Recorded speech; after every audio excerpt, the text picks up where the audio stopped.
Magandang umaga po sa lahat. Luzon, Visayas, Mindanao, tayo nagbabalik dito sa ating munting channel po sa Mel Soriano TV 29 para mag-discuss ulit at mag-selling ng mga price ng ating mga coins na koleksyon. Ayan po. Magandang umaga po Luzon, Visayas, Mindanao kung saan kayong panig ng mundo po. Lalong-lalo na ang aking mga subscriber po. Thank you so much po sa lahat.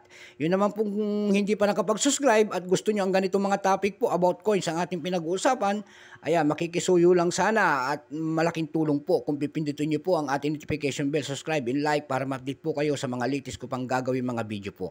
Ang pag-uusapan po natin ngayon ay isa sa mga pera ng BSP, yung 1 peso po na BSP na mga sikat ngayon na pinag-aanuhan ng ating mga kolektor at numismatis. Ayan. Dito nakasaad ang kanilang mga araw sa pangbablog ng mga ganitong mga barya hanggang sa piso to 5 pesos hanggang 10 pesos. Ayan. Ang pag-usapan po natin ang tinatawag nilang 2003 magnetic. Ayan. Ayan po ang 2003 magnetic. Nasa natin magnet at magmagnetin natin kung talagang ito po ay magnetic. Ayan po, magnetic po. Kahit nasa capsule talagang dumidikit siya.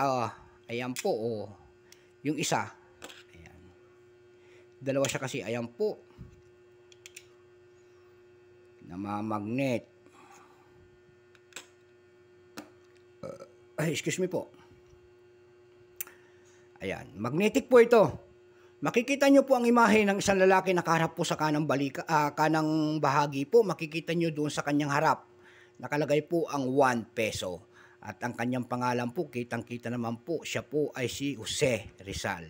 At saka year 2003 sa kanyang baba at nakapalibot sa kanya po ay Republika ng Pilipinas. Pagkatalikod ho natin, makikita ho natin ang imahe ng 1993 at Bangko Sentral ng Pilipinas, and then kung tawagin nila ay Catwheel. Ayan. Ang ganda ng Catwheel, oh. Ayan. Bago tayo magsimula sa ating talakayan, kilalanin muna natin siya. Siyempre, issue, Philippines po, period, Republic, 1946, up to date po. Type, standard circulation coins, years. Ayan.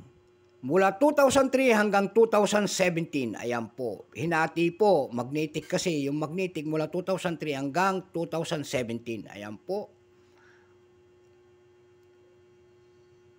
Currency po, value po, piso. Ayan, currency, piso, 1967 at to date po. Weight, bigat po, ang kanyang bigat po ay 6.1 grams. May haba naman po itong 24 mm. May kapal po itong 1.75 mm. Ang kanyang hugis po, syempre bilog. Orientation, middle alignment po, number N-1681. Reference number KM-269.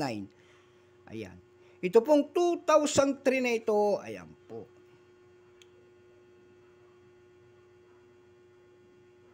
Ayan.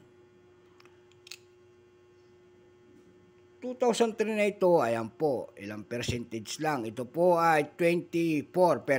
Ayan po. Mayroon na po nagbebenta nito doon sa ating ebay.com po. Punta tayo. May nagbebenta na po nito ng $6.50. Mayroon na rin $6.46. Mayroon na rin $6.40. Ayan po. May nagbebenta po doon ng 4 pieces nito. Sa carousel page po. Nagbebenta doon. 4 na piraso po nito po ay nagkakahalaga ng 500 pesos. Yun lang po ang aking may babahagi. Ayan po. So magandang umaga po, Luzon, Visayas, Mindanao, kung saan kayong panig ng mundo po. Hanggang dito na, bye-bye.